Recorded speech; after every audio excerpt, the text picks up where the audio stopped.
Greetings, Kansas City. I'm Jabulani Leffall.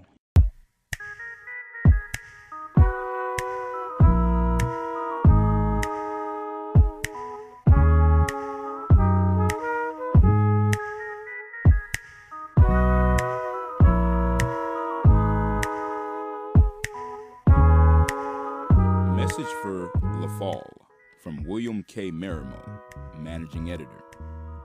I just wanted to say thank you, officially and on the record, for a job well done in this morning's story about Amoco's Baltimore roots. It was well reported, well written, and very interesting. Amoco Corp, which became part of the largest oil acquisition yesterday, has its roots in Baltimore, where petroleum pioneer and Baltimorean Louis Blaustein established American Oil Company in 1910 and laid the foundation for an industry. More than 88 years later, British Richmond Times-Dispatch, Monday, March 1st, 1999. In Richmond's proud tradition, the financial district along Main Street, one could say selling stocks and bonds is like playing baseball. The players and equipment change over the years, but the game stays the same.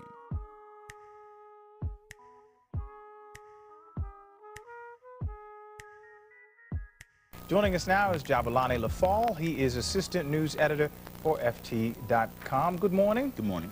Well, now there is an effort in front of the United Nations, the United States, presenting anti-terrorism resolutions, but as often happens with this sort of thing, the wording apparently is the big issue. Yeah, it's the language, particularly a phrase in there that says all the necessary steps to implement the resolution on anti-terrorism.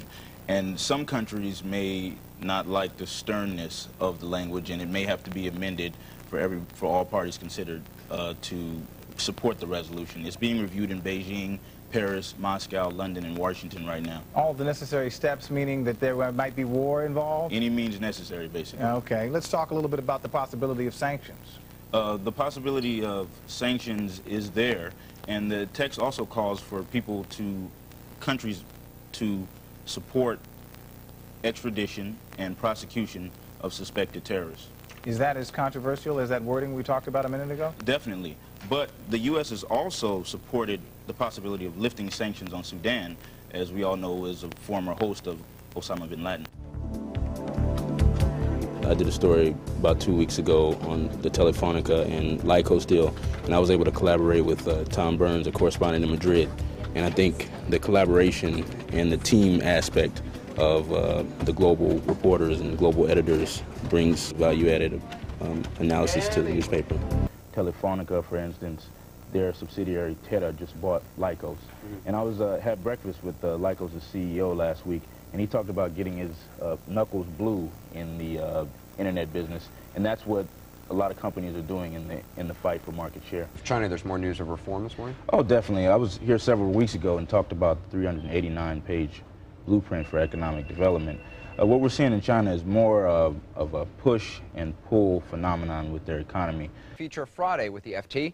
Joining us now is Jabulani Leffall, a correspondent with the Financial Times. Thanks for being with us. News this morning about oil. President Clinton has been really getting on OPEC leaders to increase the oil supply, and the cost of oil is just too high, basically. And so he's getting the Iranian president to team up with Saudi's Prince Abdullah to increase oil supply. The number put out there by the Saudis has been 700,000 barrels a day, but that number may be contested at this weekend's summit of OPEC leaders in Vienna, Austria. Now that would be a change on Iran's part, because previously they had been saying they didn't believe any output should be. Definitely, this is a milestone and a turnaround in the new Iranian alliance with Saudi Arabia. From the Financial Times in New York, Jay Leffall, assistant news editor at FT.com. Jay, what do you have for us? Good morning, Bill. The mountain of debt continues to pile up in Japan. Today, the Financial Supervisory Agency issued data saying that Japan wasn't taking care of its bad loan problem quite fast enough. And Prime Minister Koizumi made a promise and a pledge to take care of the bad loan problem, but right now it's looking like an insurmountable problem. Jay, it seems like every time we hear about bad loans with Japanese banks, the problem seems to grow.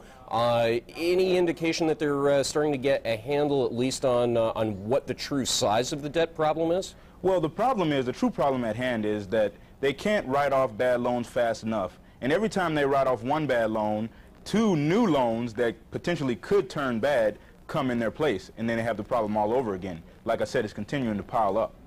And Jay, we saw earnings from several of the large Japanese banks at the end of last week. Anything in there that was encouraging to investors, or is it all bad news? Well, investors are very wary of Koizumi's plans to take care of this bad loan problem, because that's really the thing that investors are focusing on. Today, financial shares were off more than 6%.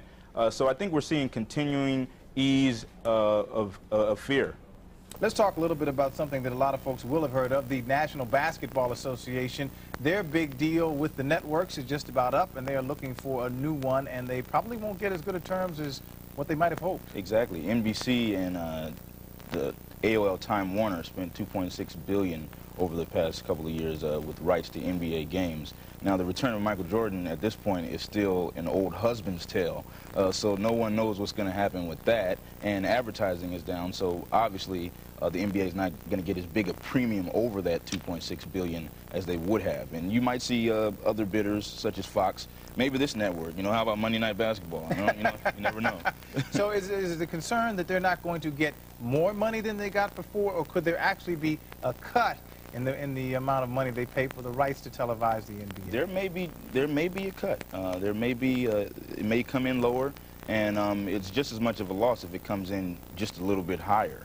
Why is that? Basically because they have to play catch up.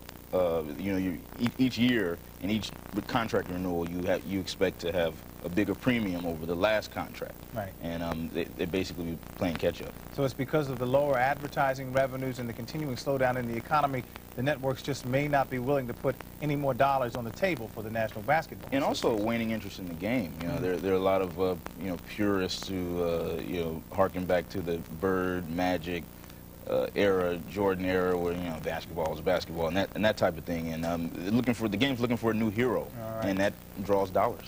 First of all, let's talk about diamonds. I understand they may not be forever. Definitely, in today's economic climate, that's definitely true.